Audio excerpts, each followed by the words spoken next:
Le soleil se levait lentement sur les toits de Lima, teignant les humbles murs de la maison où vivait Camila, une femme de 38 ans qui, malgré les rides fines et les cernes persistants, portait une étincelle particulière dans ses yeux, celle de l'espoir. Chaque jour, il se levait à 5 heures du matin pour préparer le café de sa famille. Son mari, Esteban, a dormi 1 heure de plus. C'était la routine depuis des années. Camila ne s'est jamais plainte. Elle avait choisi d'aimer avec abandon, même lorsque l'amour en retour semblait de plus en plus lointain. Esteban, un homme d'affaires dans le secteur de la construction, était le genre d'homme qui se croyait au-dessus des choses simples. Au fil des ans, sa vanité grandit au rythme de sa compagnie. Il est parti du bas, portant des sacs de ciment. Mais maintenant, à 44 ans, il portait des costumes sur mesure et conduisait une voiture qui attirait l'attention dans n'importe quelle rue de la ville.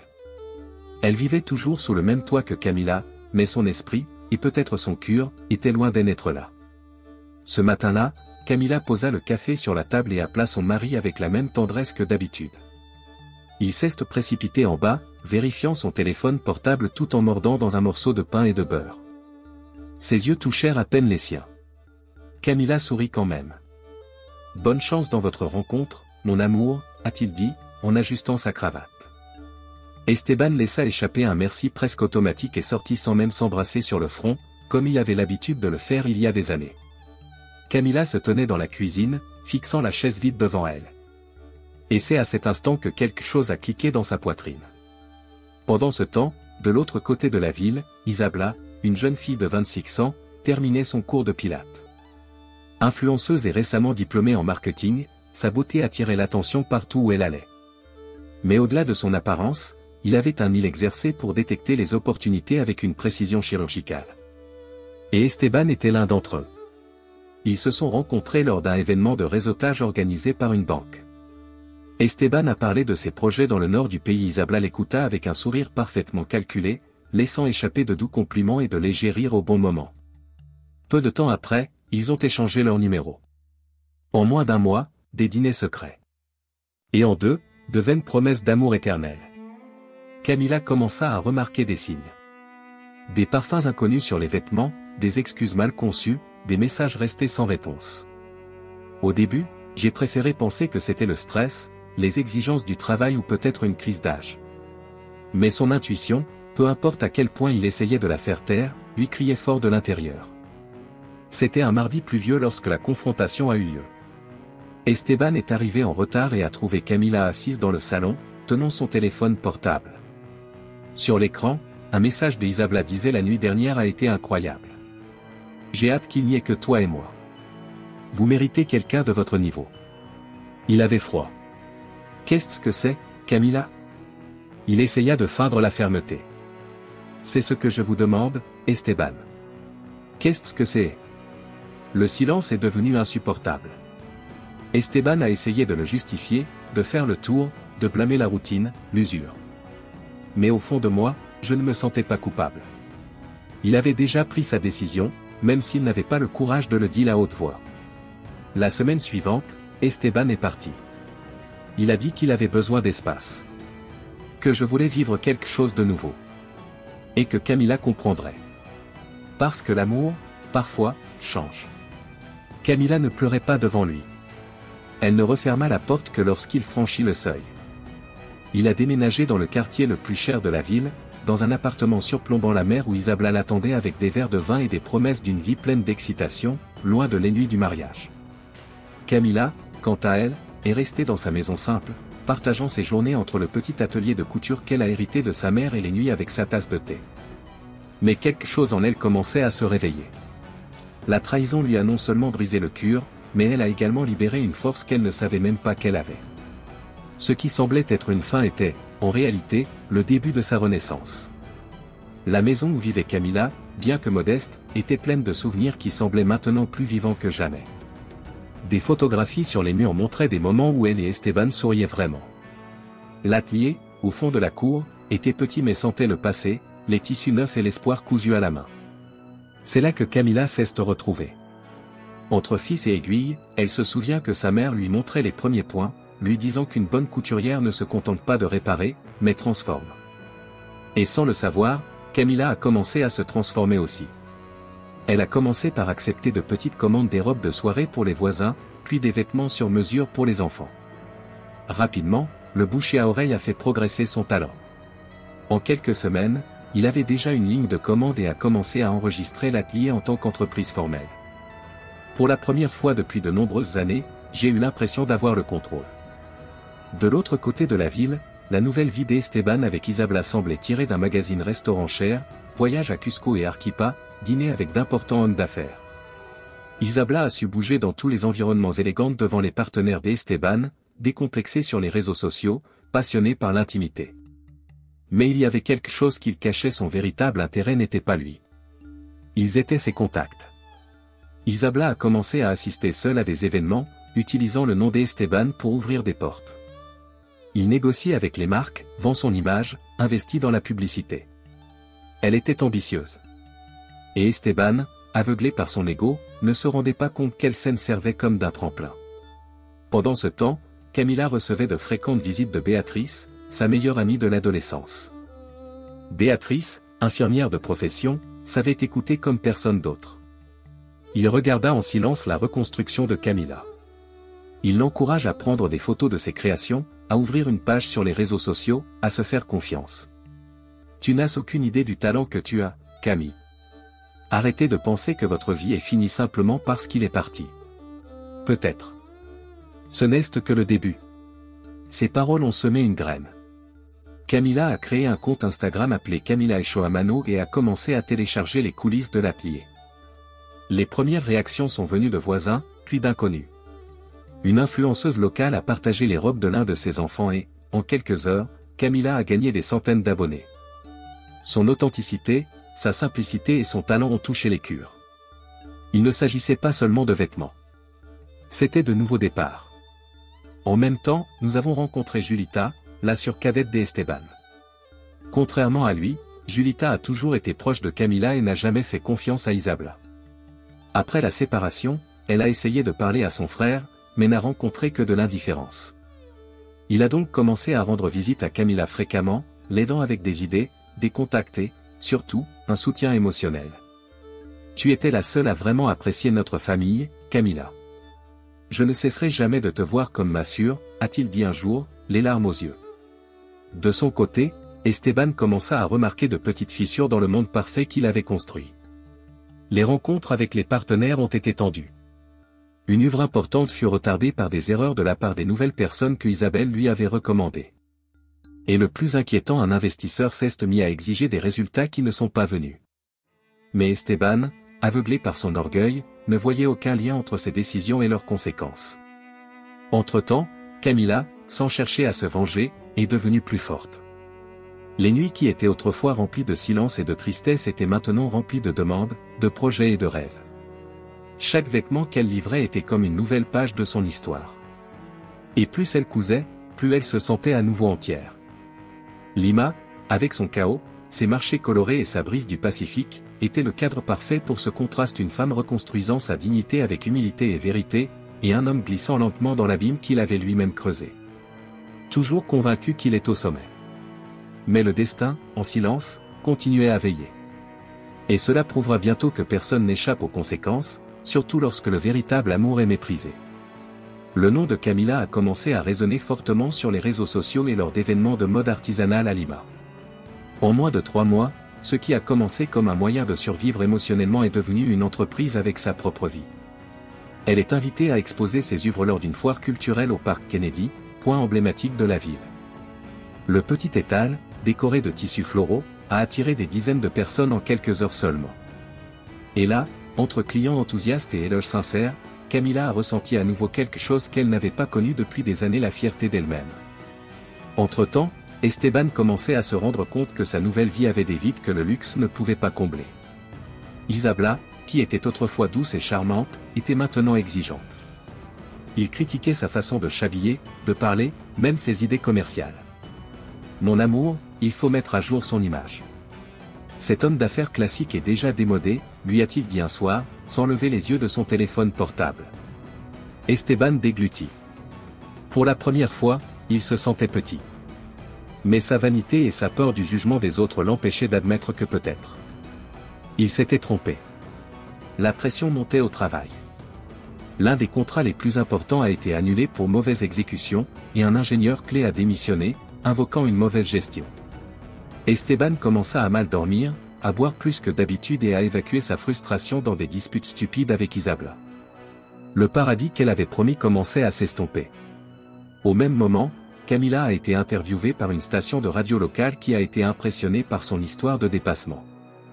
Dans l'interview, elle a parlé calmement, sans citer de nom, mais en précisant qu'elle avait reconstruit sa vie après un abandon inattendu. L'annonceur, visiblement ému, a dit à l'antenne: Camila, vous êtes une source d'inspiration pour toutes les femmes qui croient que tout s'arrête quand quelqu'un part.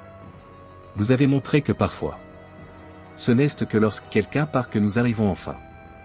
L'interview est devenue virale.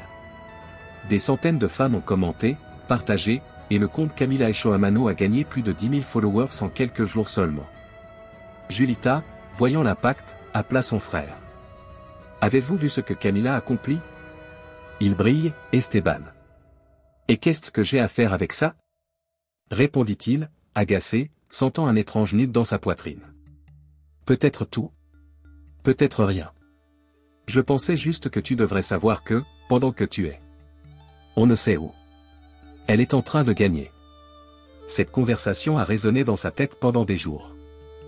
La même semaine, Esteban est arrivé à l'appartement et a trouvé Isabela en train d'enregistrer une vidéo promotionnelle, portant une tenue de marque qu'il avait achetée lui-même. Quand il a essayé de lui parler, elle a simplement levé la main. Pas maintenant, Esteban. Je suis en direct. Apprendre à respecter mon travail. Il a quitté l'appartement sans dire un mot. Il est monté dans la voiture et y est resté 1 heure, son téléphone portable à la main. Elle a ouvert Instagram sur un coup de tête et a écrit Camila Echoamano. Les photos de robe, les messages de soutien, les commentaires pleins d'affection. Tout cela semblait d'un autre monde. Un monde qu'il avait lui-même abandonné. Sans se rendre compte de sa valeur. De l'autre côté de Lima, Camila commençait à recevoir des commandes de célébrités locales et envisageait déjà d'embaucher une assistante. Béatrice, toujours à ses côtés, l'encourage à grandir les pieds sur terre et le cœur ouvert. « Aimez-vous toujours Esteban ?» lui demanda-t-il une fois. Camila prit une profonde inspiration avant de répondre. « Je l'aimais. Et peut-être qu'une partie de moi ressent encore quelque chose. Mais ce n'est plus de l'amour. C'est de la gratitude. Parce que s'il n'était pas parti, je ne me serais jamais retrouvé. » Alors que le succès de Camila se consolidait, Esteban s'enfonçait de plus en plus dans des crises internes. Isabela a commencé à dormir dans une autre pièce, disant qu'elle avait besoin d'espace. Et un soir, après une autre dispute à propos d'un post qu'elle a fait avec un autre influenceur, Esteban a explosé. « J'ai tout perdu en essayant de vivre ce rêve avec toi. Et maintenant, je comprends que le rêve n'était que le tien. J'étais juste l'étape. » Isabelle, sans perdre son sang-froid, répondit froidement. « Alors tu as enfin compris. Le problème, c'est que vous l'avez fait trop tard. » Les mots le frappèrent comme un bruit sourd. Pour la première fois, Esteban n'avait pas de réponse. C'est juste sorti. Sans but. Ce matin-là, il se promenait dans les rues froides de Lima avec le sentiment que le monde s'effondrait. Mais ce que je ne savais pas encore, c'était que le destin commençait à peine à ajuster les aiguilles de l'horloge. Et sa chute, bien que silencieuse, était loin d'être terminée. Alors que la vie de Camila prenait de nouvelles formes de succès et de but, de petites histoires ont émergé autour d'elle qui se sont entrelacées avec les siennes, renforçant son chemin de renaissance. L'une de ces histoires était celle de Matteo, un garçon de 12 ans qui vivait à côté avec sa grand-mère.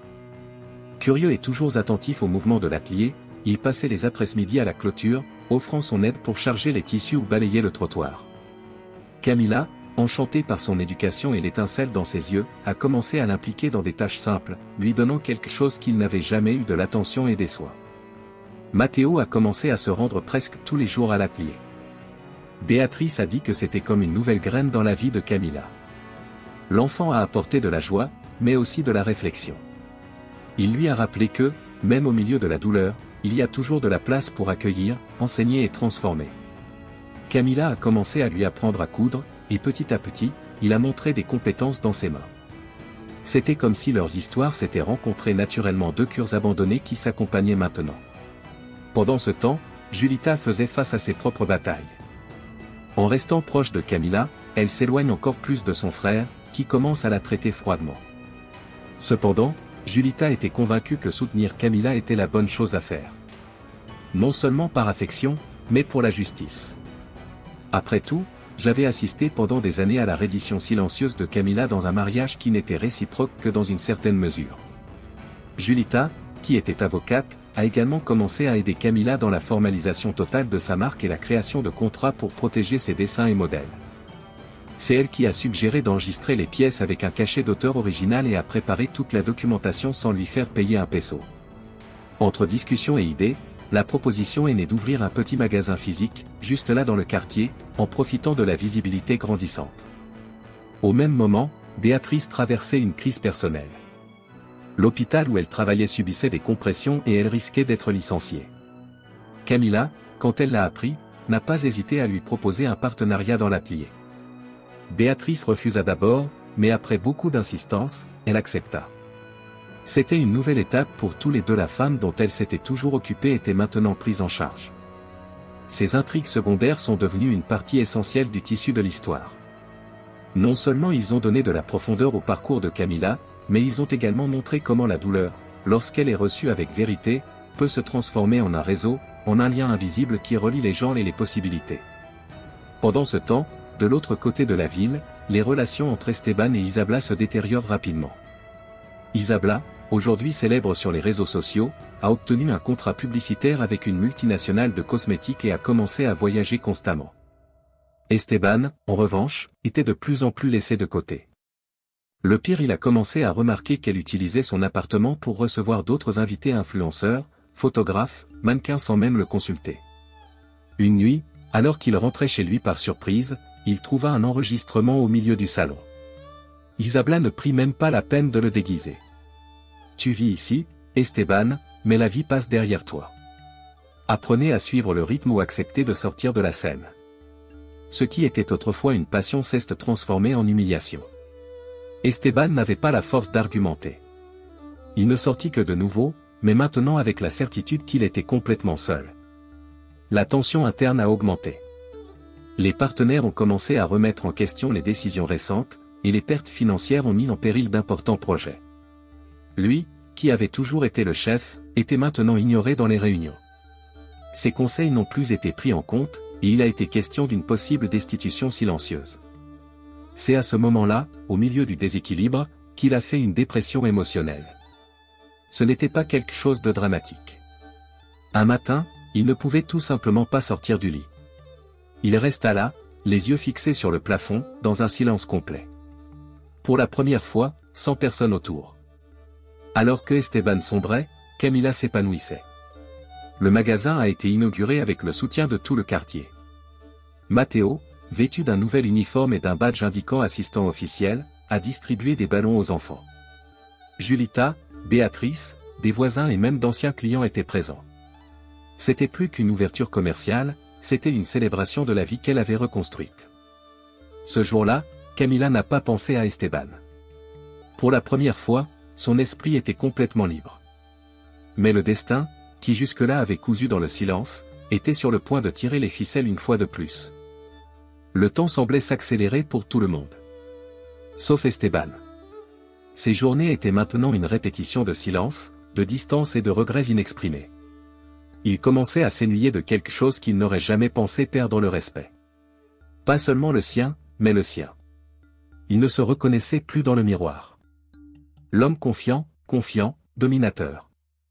Il avait disparu. À sa place, il y avait une ombre fatiguée, avec un regard perdu. La goutte d'eau qui a fait déborder le vase est venue lorsque les membres ont convoqué une réunion extraordinaire. Stephen entra dans la pièce avec une fausse assurance, mais il fut accueilli par des visages froids et distants. Le principal investisseur, un homme plus âgé nommé Don Arturo, parla durement. « Esteban, votre leadership de ces derniers mois a mis notre réputation en danger. Les projets sont retardés, les fournisseurs sont contrariés, et votre image personnelle. Il est détérioré. Nous avons pris une décision. À compter d'aujourd'hui, vous serez temporairement suspendu de la direction générale. » Esteban a essayé de se défendre, mais la décision a été prise. Il a été remplacé par un vieux rival dans le secteur, quelqu'un qu'il avait lui-même considéré comme incapable. Humilié, il quitta la pièce sans se retourner. Son téléphone portable n'arrêtait pas de sonner, mais il n'avait même pas la force de voir qui appelait. Cette nuit-là, il retourna à l'appartement et trouva Isabella avec des valises prêtes. « Je vais à Sao Paulo. Ils m'ont fait une proposition que je ne peux pas refuser, a-t-elle déclaré en tapant sur son téléphone portable. Et non, tu n'es pas inclus dans mes plans. Ceci entre nous. Voilà. Il resta immobile, sans bouger, tandis qu'elle sortait par la même porte par laquelle elle était entrée dans sa vie sans larmes, sans culpabilité, seulement avec une absence définitive. Le lendemain, pour la première fois depuis des années, Esteban est allé voir la vieille maison où il avait vécu avec Camila. Il passa lentement dans la voiture. La façade était plus belle que dans mes souvenirs. Il y avait une nouvelle pancarte Camila en mode couture et design. Les gens allaient et venaient. Sourire. Mouvement. Vie. Tout ce qu'il avait perdu. Il s'est garé un pâté de maison plus loin et s'est dirigé vers la clôture, ne sachant pas vraiment ce qu'il cherchait. En s'approchant, il a vu Matteo balayer l'entrée dans son uniforme bleu et son badge sur lequel on pouvait lire assistant.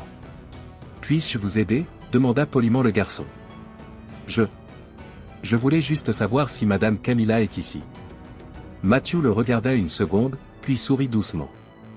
Il termine l'essayage d'une robe. « Mais je peux vous dire que vous êtes venu. » Esteban hésita. Une partie de lui voulait entrer, s'expliquer, dire tout ce qui lui pesait sur la poitrine. Mais une autre partie, peut-être la plus honnête, savait qu'il n'y avait plus de place pour lui. Il hocha simplement la tête et se retourna. Camila, de l'intérieur, l'observait par la fenêtre. Elle a vu son ex-mari debout là, hésitant, confus, seul. Mais il n'est pas sorti. Elle prit une profonde inspiration et retourna dans le salon, où une cliente essayait une robe de mariée. « Tu fais de la magie, Camila. Cette robe a l'air d'être née pour moi, » a déclaré la femme, souriant devant le miroir. Camila sourit en retour. Et dans ce sourire, il y avait de la force. Ce n'était pas de l'orgueil ou de la vengeance. C'était la paix. À l'extérieur, Esteban se promenait dans les rues du quartier où il était autrefois connu comme l'homme qui réussit. Maintenant, il n'était plus qu'un homme comme les autres. Un homme en ruine. Quelques jours plus tard, il a reçu une lettre. Oui, une vraie lettre, écrite à la main. C'était celui de Juliette. Cher frère. Je ne sais pas si vous pouvez comprendre tout ce que vous vivez. Peut-être pas maintenant. Mais j'espère qu'un jour vous comprendrez. Ce que vous avez perdu, ce n'est pas seulement une épouse. Vous avez perdu une alliée, une amie, une femme qui vous aimait même quand vous ne le méritiez pas.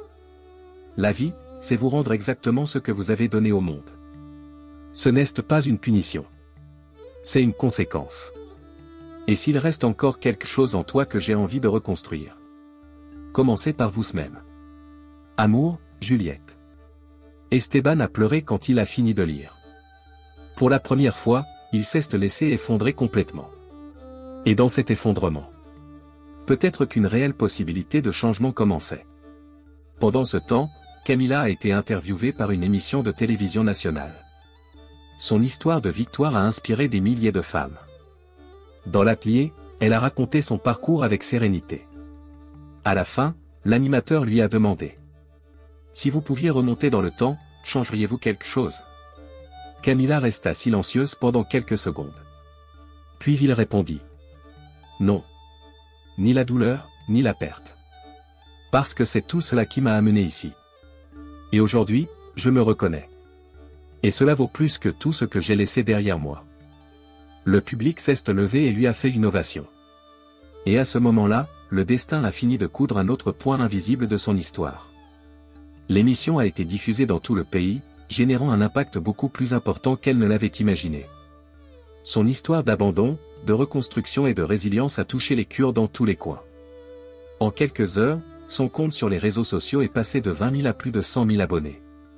Plusieurs marques ont commencé à la contacter avec des propositions de collaboration, et les invitations pour des interviews, des conférences et des collaborations n'ont cessé d'affluer. Béatrice pouvait à peine répondre au téléphone dans l'atelier à cause du nombre de messages. Julita, pour sa part, a aidé à sélectionner soigneusement les propositions les plus précieuses. Camila, malgré l'émotion, gardait les pieds fermement sur terre. Il savait que ce qu'il avait accompli n'était pas une célébrité passagère, c'était le respect, la reconnaissance et une nouvelle identité qu'il avait construite point par point.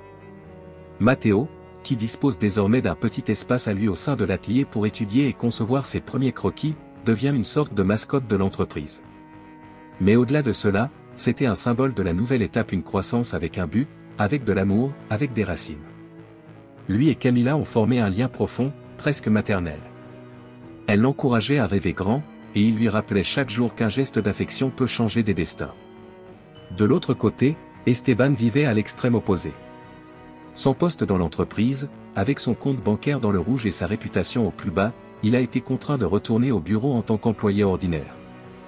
Il est maintenant sous la supervision de collègues qu'il avait auparavant respectés. Son orgueil blessé lui donnait envie de tout abandonner, mais le manque d'options le retenait là. C'était comme vivre piégé dans une version brisée de lui-même. Il marchait la tête baissée dans les couloirs de l'entreprise qu'il avait fondée, étant ignoré ou regardé avec pitié par les employés qui le considéraient maintenant comme un exemple de ce qu'il ne fallait pas faire. Jour après jour, il ressentait le vide laissé par ses propres décisions. Le luxe avait disparu. Le prestige, évaporé. Et le plus douloureux de tous, la solitude n'était plus une option. C'était sa réalité. À un moment donné, Esteban a décidé d'écrire une lettre à Camilla. Non pas pour demander pardon, il savait qu'il était peut-être trop tard, mais pour reconnaître son erreur. La lettre était sincère et disait des choses comme: il m'a fallu trop de temps pour voir que j'avais perdu la chose la plus précieuse que j'avais. Tu n'étais pas seulement ma femme, tu étais mon miroir le plus honnête. Et j'ai brisé ce miroir par fierté. Camilla lut la lettre en silence, seule, dans sa chambre. Il n'a pas pleuré, mais il n'a pas souri non plus. Il ferma simplement les yeux et remercia, en silence, d'être arrivé jusqu'ici avec dignité. Il a mis la lettre dans un tiroir. Et il ne répondit pas. Non pas par indifférence. Mais parce qu'il a compris que certaines réponses se donnent dans le silence et avec la distance. Julita rendait visite à son frère de temps en temps. Lors de l'un de ces entretiens, Esteban lui a demandé: pensez-vous qu'il me pardonnera un jour? Juliette soupira avant de répondre. Elle t'a déjà pardonné, Esteban.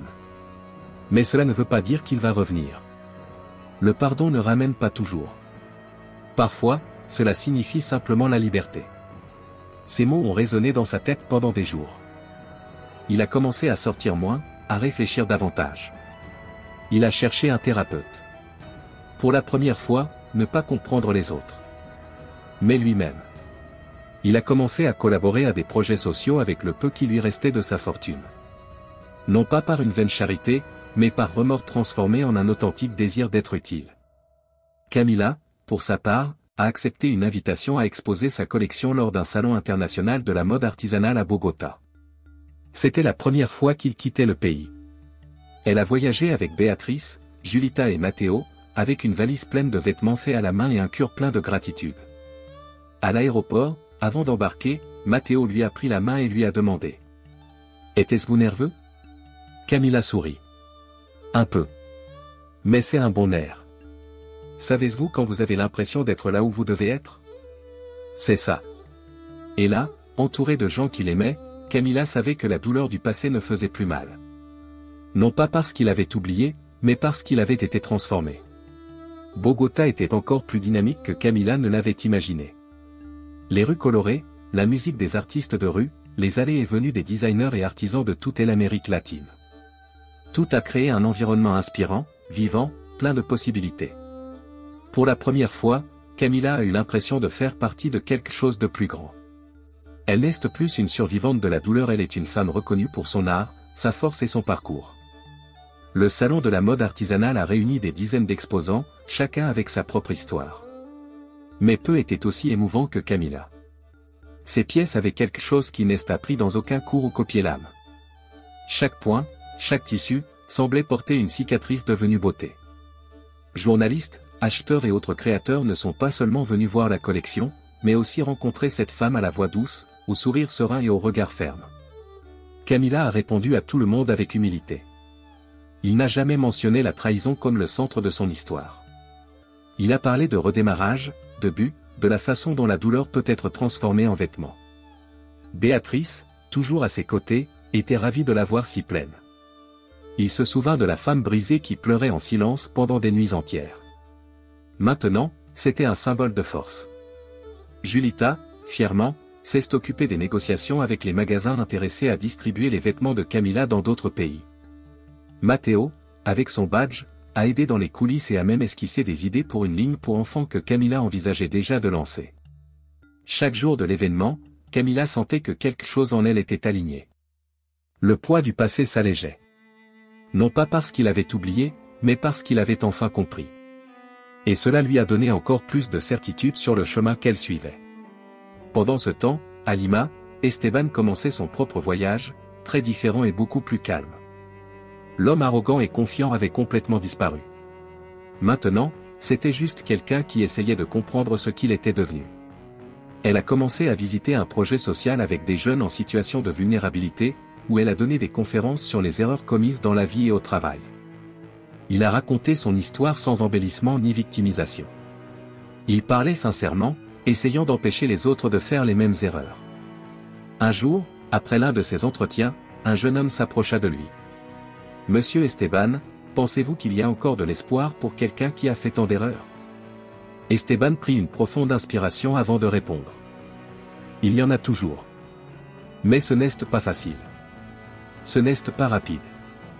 Et ce ne sont pas toujours les personnes que vous avez blessées qui vont vous attendre à la fin. Les vraies retrouvailles ne sont pas avec eux. C'est avec vous-même. » Ces conversations l'ont gardé ferme. Ils étaient comme des coutures invisibles dans son âme. Non pas pour effacer le passé, mais pour soutenir ce qui pouvait encore être sauvé. Un mois après son retour au Pérou, Camilla reçoit une commande spéciale participer à un défilé sur le thème des femmes qui surmontent la douleur. Camilla l'a appelé Rebirth. Il s'est donné à fond dans le projet.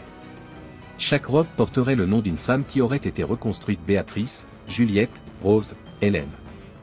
Et l'une d'entre elles, en particulier, s'appelait l'Esperanza. Le défilé s'est déroulé dans un théâtre traditionnel de Lima. Il était plein. Le public a pleuré. Camilla a reçu une ovation debout. Finalement, elle a été invitée sur scène. Humblement, il a pris le micro et a dit: « Je ne suis qu'une couturière. Je ne fais pas de miracle. Mais je crois au pouvoir d'un fil, celui qui retient ce qui se brise. Et parfois, tout ce dont nous avons besoin, c'est que quelqu'un qui nous soutiendra jusqu'à ce que nous nous souvenions de qui nous sommes. » Le théâtre s'est tu. Et puis, éclaté en applaudissements. Cette nuit-là n'a pas seulement consacré Camilla en tant qu'artiste, mais aussi en tant que symbole de l'amélioration de soi. Dans l'ombre, au dernier rang du public, Esteban regardait. Il a vu son ex-femme briller comme jamais auparavant. Et il a pleuré. Pas parce que je voulais retourner vers elle, mais parce qu'il a enfin compris ce qu'il avait perdu. Elle n'était pas seulement une femme. C'était une vie. Il n'a pas essayé de s'approcher. Il ne s'est pas excusé. Il s'en va en silence, le cœur rempli de quelque chose de nouveau, un repentir transformé en apprentissage. Camilla ne l'a pas vu. Mais quelque chose en elle lui disait qu'il était passé par là. Et pourtant, il ne ressentait aucune douleur. Ni la colère. Il ressentait la paix. Parce que je savais que son histoire. Il ne s'agissait plus de lui. Il s'agissait d'elle. Et à ce moment-là, plus que jamais, c'était complet. Après le succès retentissant de la série Rebirth, la vie de Camilla a pris un rythme encore plus intense et surprenant. Des propositions ont commencé à affluer de partout, des universités l'ont invité à donner des conférences, des éditeurs lui ont proposé des contrats pour raconter son histoire dans un livre, et même une société de production internationale lui a proposé de réaliser un documentaire sur sa vie. C'était comme si le monde reconnaissait enfin ce qu'elle avait porté en silence pendant des années, le courage. Mais, malgré l'éclat extérieur, Camilla est restée fidèle à son essence. Il a continué à ouvrir son atelier tous les jours à 8 heures du matin, cousant personnellement les pièces les plus spéciales et s'occupant de chaque client avec amour et écoute. Je savais que leur différence n'était pas dans la célébrité, mais de ne pas s'y perdre. Matteo, maintenant âgé de 13 ans, grandissait non seulement en taille, mais aussi en confiance. Avec l'aide de Béatrice et Julita, Camilla l'inscrit dans une école d'art dotée d'une bourse complète. Le garçon s'est épanoui devant tout le monde et a fièrement dit qu'il serait un créateur de mode quand il serait grand. Maintenant, il l'appelait marraine et elle se préparait silencieusement à officialiser sa tutelle. Pendant ce temps, Esteban continuait d'avancer d'un pas lent mais ferme. Elle vivait dans un petit appartement de 2 chambres et donnait des cours du soir de gestion et d'entrepreneuriat à des jeunes issus de communautés vulnérables. Il a troqué la voiture de luxe pour les transports en commun et a recommencé à cuisiner ses propres repas. Non pas par manque d'options, mais dans le cadre de leur nettoyage intérieur. Un jour, Julita lui rendit visite et fut surprise par l'ordre des lieux. Il n'y avait pas de luxe, mais il y avait la paix. Des plantes à la fenêtre, des livres sur la table et une machine à écrire ancienne héritée de son père restaurée avec amour. « J'apprends à écouter plus que je ne peux parler », a-t-il dit en lui versant du café. Et cela change tout. Juliette sourit tendrement. Tu ne retrouveras peut-être jamais ce que tu as perdu, Esteban. Mais vous pouvez construire quelque chose de nouveau. Et ça, parfois, vaut encore plus. Alors que le monde s'abandonne au talent de Camila, une offre attire particulièrement son attention. Une maison de couture internationale l'invite à lancer une collection collaborative avec des designers d'Europe et d'Asie. La seule condition s'installer à Paris pour 6 mois. Béatrice l'encouragea. Julita aussi. Même Mathieu, les yeux pleins de larmes, lui dit. Vous devez y aller. C'est plus grand que tout ce dont nous avons jamais rêvé, ma reine. Camila, cependant, doutait. Pas par peur, mais par respect pour leurs racines. Il savait que cette décision marquerait le début d'un nouveau cycle, peut-être plus éloigné du passé et plus difficile que tous les précédents. Il a demandé une semaine pour réfléchir. Au cours de la même période, il a reçu une lettre inattendue. Une invitation officielle, signée par une ONG internationale, a représenté le Pérou à une conférence sur l'entrepreneuriat féminin et la résilience. L'événement serait retransmis en direct dans plusieurs pays. Le thème des femmes qui réécrivent leur destin de leurs propres mains. Camila sourit en le lisant. Elle sentait que l'univers conspirait toujours pour l'emmener plus loin. Mais en même temps, une agitation est née en elle. Comme si quelque chose d'important n'avait pas encore eu lieu. Comme si le cycle qui a commencé il y a des années. J'attendais toujours une conclusion. Ce soir-là, alors qu'elle préparait les documents de la conférence et examinait le contrat de Paris, Camila ressentit une paix inquiète. Il prit une tasse de thé, sortit sur le balcon et laissa son regard se perdre dans le ciel. Le vent soufflait doucement. Il ferma les yeux quelques secondes et comprit soudain que quelque chose approchait. Je ne savais pas quoi. Mais je savais que je devais être prêt. Et il l'était. Parce que le passé, bien que transformé, ne reste pas toujours enfoui. Parfois. Retour. Pas pour détruire. Mais pour révéler. Et ce qui était sur le point d'arriver allait mettre Camila devant sa décision la plus importante, aller de l'avant sans regarder en arrière. Ou revenir un instant, pour régler des comptes avec tout ce qu'il a vécu. Le jour de la conférence s'est levé avec un ciel clair et une brise fraîche qui courait entre les bâtiments de Lima. Camila portait l'une de ses propres créations, une tenue dans des tons ivoire et bleu profond, avec des broderies faites à la main qui racontaient, en traits délicats, l'histoire d'une femme qui a survécu à la tempête. Et a appris à danser avec le vent. L'auditorium était plein. Des fans d'âge, d'origine et de professions différentes s'y réunissaient non seulement pour apprendre, mais aussi pour s'inspirer.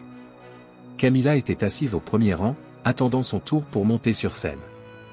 Son cœur battait sereinement, mais fermement. Elle n'était plus cette femme qui tremblait devant l'abandon. C'était maintenant le point final d'une trajectoire improbable et le début de beaucoup d'autres qui allaient inspirer. Quelques minutes avant d'être appelée, Julita s'est approchée de lui avec son téléphone portable à la main et une expression mêlée de surprise et d'attention. « Camille.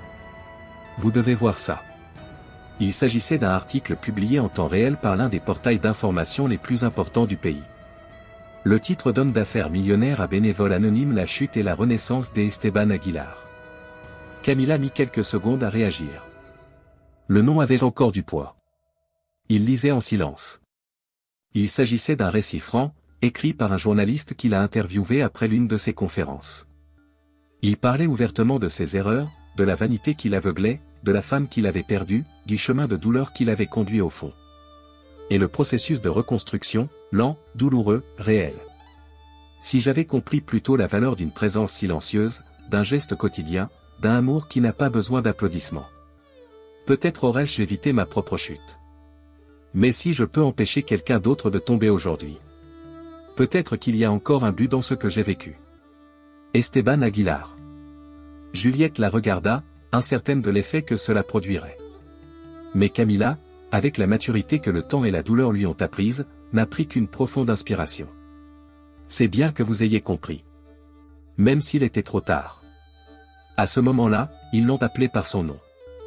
Il s'est levé, s'est dirigé vers la scène sous les applaudissements et s'est tenu devant le micro. Le public était silencieux. Camilla a regardé le public, puis la caméra qui diffusait en direct. Et il commença. Pendant de nombreuses années, j'ai cru que recommencer signifiait effacer tout ce qui me blessait. Mais aujourd'hui, je comprends que recommencer, c'est apprendre à recoudre notre histoire, même les parties qui ont été brisées. Parce que ce ne sont que ces larmes. Ce qui nous façonne. Et c'est avec ces mots qu'il a entamé l'une des discussions les plus émouvantes de l'événement. Il a parlé de décision, de perte, de la façon dont la douleur peut être une matière première. Il a utilisé des métaphores simples et humaines. Il a parlé de l'atelier, de Matteo, de Béatrice, de Julita. Et, sans citer de nom, il a parlé de quelqu'un qui était parti et qui. Il l'avait libérée. À la fin, elle a été applaudie. Larmes. Câlin. Merci. Mais le véritable point culminant n'était pas encore arrivé. À la sortie de l'auditorium, entre félicitations, accolades et photos, un visage familier est apparu dans la foule. Esteban. Elle n'avait pas de fleurs. Il n'a pas demandé pardon. Juste des yeux humides et une posture humble. Il l'aperçut, s'approcha lentement, s'arrêta à quelques pas et ôta sa casquette en signe de respect. Camilla le regarda. Pendant une seconde, le temps sembla s'arrêter. Je ne viens pas demander quoi que ce soit, dit-il à voix basse. Je voulais juste vous voir. Et vous dire en face ce que je n'ai jamais su dire.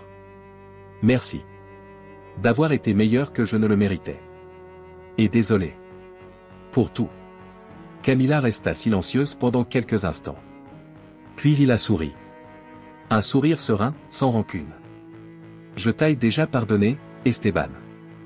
Mais aujourd'hui, en vous écoutant, je me rends compte que le plus important n'est pas cela. C'est que vous vous êtes aussi pardonné à vous-même. Il hocha la tête, bougea. Puis, sans un mot de plus, il se retourna et partit. Camilla le regarda s'éloigner, certaine que c'était, enfin, le dernier point de cette couture.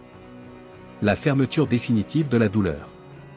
Le début de la liberté absolue. Quelques heures plus tard, alors qu'elle faisait ses bagages pour Paris, Camilla a regardé par la fenêtre et a vu Matteo dessiner dans son carnet.